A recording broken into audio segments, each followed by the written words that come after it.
नमस्कार, मैं हूं आपके साथ मयंक मिश्रा। आज 14 तारीख है और देखिए इस समय की 3-4 बड़ी खबरें ऐसी हैं जो मिडिल ईस्ट से हैं, यहां तक कि यूरोप से भी है, जो इस पूरी जंग को अब एक नए फेज में ले जा रही है। एक नए आप कह सकते हैं कि अगले दौर में ये जंग प्रवेश कर रही है ईरान और अमेरिका की। सबसे बड़ी खबर सऊदी से आई है। यमन में देखिए, एक तो यमन में ज़बरदस्त लड़ाई जारी है, वो सब आप जान ही रहे हैं, लेकिन एक बार फिर हूती ने सऊदी अरब पर हमले का दावा किया है और एक बार फिर निशाने पर है जिजान में अरामको की ऑयल रिफाइनरी। बताया जा रहा है यहाँ पर 3 ड्रोन से स्ट्राइक की गई। यहाँ कितना नुकसान हुआ है, कितने धमाके हुए, क्या फिर से ऑयल रिफाइनरी में आग लगी है, इसके बारे में कोई पुख्ता जानकारी नहीं आई है, क्योंकि शायद यहाँ से कवरेज न्यूज़ अलाउड ही नहीं है बाहर कवर करना। तो देखिए, पिछली बार भी हमने देखा था 60 ड्रोन से स्ट्राइक्स थी और उसके बाद भारी आग लगी थी अरामको में। और एक जो ड्रोन स्ट्राइक बताया जाता है, ड्रोन और बैलिस्टिक दोनों से हमले किए गए थे सऊदी अरब के ऊपर और अरामको में भारी आग लगी थी। और उसके एक बार फिर जो है ये स्ट्राइक हुई है। और गौर करने वाली बात है, ये इतना अहम मुद्दा क्यों हो जाता है। देखिए, ये समझने की ज़रूरत है कि ये हूती की स्ट्राइक इस समय बेहद अहम क्यों हो जा रही है सऊदी अरब के ऊपर। उसकी बड़ी वजह है जो पैक्ट हुआ, नेटो स्टाइल का पैक्ट, जिसे मुस्लिम नेटो भी कहा गया। ये जो पैक्ट हुआ सऊदी, पाकिस्तान और तुर्की के बीच में, इस पैक्ट के साइन होने के बाद ये पहला हमला है जो सीधा सीधा सऊदी के ऊपर किया गया है। पैक्ट ये कहता है, जैसे कि नेटो का आर्टिकल 5 कहता है कि एक देश पर हमला सब पर माना जाएगा। क्या सऊदी पर ये हमले के बाद किसी तरह का एक्शन तुर्की से या पाकिस्तान की ओर से देखने को मिलेगा? ये वो सवाल है जो ये तय करेगा कि आने वाले दिनों में जो ये मुस्लिम नेटो कहा जा रहा है, इसका भविष्य क्या होने जा रहा है। देखिए, सोर्सेस से जो खबरें आ रही हैं तुर्की की, मैं हालांकि एक वीडियो में इसकी बात भी कर चुका हूँ, तुर्की से जो खबरें आ रही हैं, जो हालात इस समय हैं, उसको देखते हुए तुर्की ने अपनी नेवी जो है वो लाल सागर में और बाबल मंदेब में भेजने के लिए सैद्धांतिक रूप से सहमति जता दी है तुर्की ने।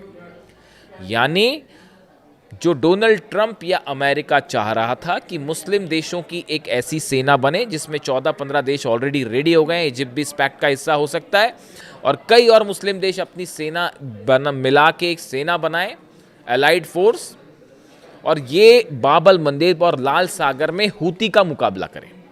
शुरुआत में हूती का मुकाबला, और हो सकता है बाद में इसको हॉर्मुज भेजने की भी कोशिश हो। ये कई एक्सपर्ट बताते हैं ये अमेरिका और डोनाल्ड ट्रंप का प्लान था।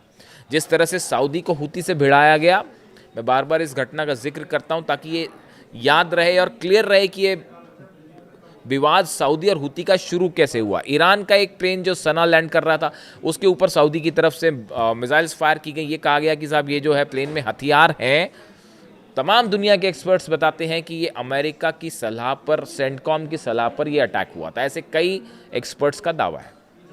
उसके बाद सऊदी और हूती के बीच जंग वाले हालात हुए। हूती ने जो है वो रिप्लाई किया, मिसाइल्स दागी, और सऊदी में बड़ा जो है वो अरामको से में तबाही देखने को मिली। इसके अलावा पूरे पोर्ट्स बंद हैं इस समय, जहाज़ लगातार हिट हो रहे हैं सऊदी के, और बाबल मंदेब और लाल सागर बंद है। पूरा व्यापार सऊदी का रुका हुआ है तेल का। ऐसे में एक बार फिर हूती की तरफ से ये स्ट्राइक होना, क्या तुर्की, देखिए तुर्की बेसिक रूप से इस बात के लिए उसने हामी भर दी है कि हाँ, हम लाल सागर में अपनी सेना भेजने के लिए तैयार हैं। अब हालात क्या बन रहे हैं? हालात ये बन रहे हैं कि अगर किसी तरह का एक्शन सऊदी ने या तुर्की ने या ये 14 अरब देश मिलकर अगर कोई सेना बनाते हैं और ये कोई एक्शन लेते हैं हूती पे, तो सीधा सीधा ईरान की एंट्री होना तय है। क्योंकि हूती पर अगर एक ऑल आउट वॉर किया जाएगा तो ईरान हूती को बैक करने सीधा खड़ा हो जाएगा। नतीजा ये होगा कि ये 14 देशों की फोर्सेस वर्सेस ईरान होना तय है। शायद यही अमेरिका चाह रहा है या शायद यही डोनाल्ड ट्रंप चाहते थे। ऐसा तमाम एक्सपर्ट्स जो मिडिल ईस्ट के जानकार हैं वो ये राय रख रहे हैं। यानी मिडिल ईस्ट में एक बार फिर जो है फूट डालो राज करो वाली नीति दिखाई दे रही है। ये बात है लेटेस्ट, जो कि सऊदी, तुर्की और पाकिस्तान हालांकि क्या करेगा अभी इस पे कोई क्लियर कट स्थिति नहीं है। हालांकि पाकिस्तान की तरफ से कहा गया हूती को, जो हमले हुए और 3 नागरिक मारे गए, क्रू मेंबर्स मारे गए पाकिस्तान के लाल सागर में, उसके बाद पाकिस्तान की तरफ से कहा गया था कि अगर इस तरह के हमले होते हैं तो फिर पाकिस्तान जवाब देगा। यानी आप कुल मिला के देखें कि ये ईरान को घेरने की एक कोशिश दिखाई दे रही है, ये जो पैक्ट हुआ है एज ऑफ नाउ। अब देखिए इसके अलावा एक और अहम खबर है इटली से। इटली की राजधानी आपने कल देखा होगा, एक खबर कल आपने पढ़ी होगी, लेकिन ये खबर अहम किस लिहाज से है। इटली की राजधानी रोम के पास कोलेफेरो इलाके में KNDS-MO ये कंपनी का नाम है कि गोला बारूद बनाने वाले प्लांट में एक भीषण धमाका होता है। धमाका हुआ और ये विस्फोट गन पाउडर यूनिट में आग लगने के बाद हुआ, जिसकी गूंज कई किलोमीटर तक सुनाई दी। देखिए ये बहुत बड़ा धमाका था। इटली में कैलोफेरो इलाके में जो गन पाउडर और बारूद हथियारों का सामान बनाती है फैक्ट्री, इस पर ये आग लगती है और उसके बाद धमाका हो जाता है। और ये इतना बड़ा धमाका था कि कई किलोमीटर तक इसकी आवाज़ और फ्लैश देखा गया, और उसकी तस्वीरें देखिए, बेहद ही हाहाकार फैलाने वाली तस्वीरें। अब सवाल ये है कि इटली की रोम की इस ऑर्डिनेंस फैक्ट्री में आखिर ब्लास्ट हुआ कैसे। बड़े सारे, देखिए ये बात मैं आज इसलिए कर रहा हूँ, धमाका तो कल ही हो गया था, आज मैं इसकी बात इसलिए कर रहा हूँ क्योंकि बड़े सारी चीज़ें ऐसी हैं जिस पर गौर रखने की ज़रूरत है। 2 दिन पहले लीबिया में एक ऑयल रिफाइनरी पर हमला हो जाता है, ड्रोन स्ट्राइक होती है, बिल्कुल वैसी तरह की ड्रोन स्ट्राइक थी जैसे ईरान करता है या ईरान के आसपास होती है। उस लीबिया के धमाके का सीधा ईरान के वॉर से लेना देना है, मेरे को ऐसा लगता है। कई एक्सपर्ट भी ये राय जाहिर कर रहे हैं। यानी लीबिया एक नए देश की ऑयल रिफाइनरी पे, जिसका अभी तक जंग से सीधा कोई कनेक्शन नहीं है, उस पर भी हमला होता है। गौर करने वाली बात है कि अमेरिका इस ऑयल रिफाइनरी से अच्छा खासा मुनाफा कमा रहा है। कहाँ पे? लीबिया में। इसके अलावा दूसरी खबर क्या आती है कि कई सारे ड्रोन्स डिएगो गार्सिया में देखे गए। वो ड्रोन्स अभी भी मिस्ट्री बने हुए हैं। ब्रिटेन की तरफ से कंफर्म किया गया कि हाँ, डिएगो गार्सिया में ड्रोन देखे गए। डिएगो गार्सिया हिंद महासागर में वो बेस है जिसमें ब्रिटेन और अमेरिका की फोर्सेस हैं। मेनली इसको अमेरिका मेंटेन करता है, मतलब इसका रखरखाव का काम तो है तो ये ब्रिटेन के अंदर में, लेकिन यहाँ पर बेस और हथियार और वॉरशिप प्लेन्स जो हैं वो सबके सब जो है अमेरिका के हैं। और ये बड़ा बेस है जिससे ईरान पर हमले भी किए गए थे। B-2 bombers, B-1 bombers, F-35 jet सब होते हैं यहाँ पर ड्रोन्स आए, कर्फ्यू लगाना पड़ गया और सनसनी फैल गई। ये ड्रोन्स किसने भेजे थे? ईरान का डिस्टेंस 4000 किलोमीटर है, ईरान से उड़ के तो ड्रोन आएगा नहीं। ऐसे में बड़े सवाल हैं कि आखिर ड्रोन डिएगो गार्सिया पहुंचे कैसे? क्या कोई समंदर में जहाज़ के अंदर टैंकर में छिपा के ये ड्रोन्स लाए गए डिएगो गार्सिया के पास और फिर टेक ऑफ किया गया जहाज़ के ऊपर से? ये वो मेजर जो है जानकारी जो इस पूरे मामले के बारे में बताई जा रही है वो यही है कि जहाज़ में ड्रोन्स लाए गए और फिर जहाज़ से उड़े ड्रोन और फिर डिएगो गार्सिया अंदर गए।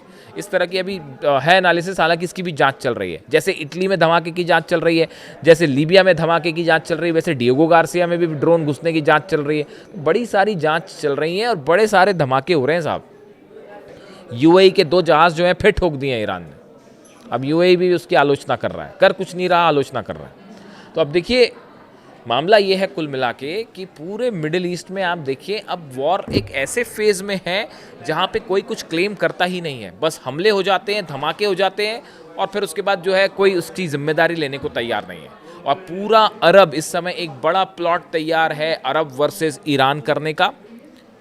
शायद यही प्लान था डोनाल्ड ट्रंप का, अमेरिका का, जो तुर्की में जब वो एर्दोगान से मिले उस समय, या फिर उनकी नेतन्याहू से बात हुई उस समय, या फिर जो है मोहम्मद बिन सलमान से उनकी चर्चाएं हुई। अब देखना ये है कि जैसा कई एक्सपर्ट्स दावा करते हैं कि ये ईरान को घेरने की चाल है। ईरान के जितने सहयोगी हैं उनको कमज़ोर करो, चाहे हुती हो, चाहे हिजबुल्ला हो, चाहे हमास हो, इन सबको कमज़ोर करिए और उसके बाद फिर एक फाइनल अटैक ईरान पर करिए इलेक्शन के बाद जो नवंबर में होने वाले हैं अमेरिका में भी और इजराइल में भी। इस लिहाज से सऊदी में धमाके हैं, इटली में धमाके हैं, डिएगो गार्सिया में ड्रोन घुस रहे हैं, लीबिया में धमाके हैं, इराक में एक बार फिर ईरान की तरफ से कुर्दिश इलाकों पर बड़ी स्ट्राइक की गई है, ड्रोन स्ट्राइक्स की गई है। यानी आप देखिए 5-6 देश ऐसे हैं जो लगातार जंग की आग में, जंग का खुला ऐलान ना हो, लेकिन कोई दिन ऐसा नहीं जाता जब मिडिल ईस्ट में कहीं से धमाके और आग लगने की खबरें ना आती। हॉर्मुज़ पूरी तरह से बंद है और अमेरिका ये कह रहा है, पीट हेगसेथ कह रहे हैं कि हम लंबे समय तक ईरान का जो है ब्लॉकेड करने के लिए तैयार हैं। ऐसे हालात में स्थिति जो है वो बातचीत वाली बात थी वो पूरी तरह से फेल है। संडे को शायद कंप्लीट हो रहा है सीज फायर, उसके बाद देखना है कि आगे क्या होता है, जंग और या फिर सीज फायर एक्सटेंड किया जाएगा। कमेंट करके बताइए आपकी क्या राय है। Thank you so much.